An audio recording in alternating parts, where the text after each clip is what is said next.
aleyküm hürmetli Koçköpür Avtolider abonaçıları. Sizlere 10X maşinimizin 6. pozisiyasını koyup veremiz. Karanlar maşinimiz ten narxı 186 milyon so'mda durverdi.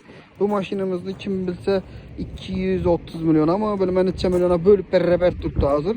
Bu maşinimizi sizlere 182 milyon so'mga koyup veremiz. Maşin 100% kraska taza. Xalqa ustalarınızda teşekkür yürüyen kilometreleri xalar 10 bin kilometreden sel ziyad yürüyen tenlerdə 186 milyon so'mda duradi. Maşinimizde 182 milyon so'm bo'lsa beramiz.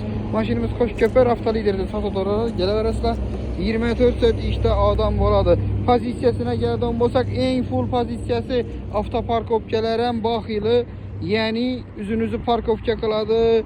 Abagrev sideniyami, abdufmi bir bala ish qilib hamma narsasi bor. Kime qiziq bo'ladigan bo'lsa, maşinimizning tan narxi 182 milyon so'm. Avtokredit, barter, narx, liboy narsa bor. Esa getdi sotuva. Manzilimizga keladigan bo'lsa, manzilimiz Urganch tarafdan kelishda Koçköpür avto savdo zdaniyasini qatorida bo'ladi. Koçköpür avto savdo zdaniyasidan o'tgandan keyin 6 etajli sari domni doğrusunda şimdi butka, kichkinagina butkamiz bor, shunda bo'lamiz.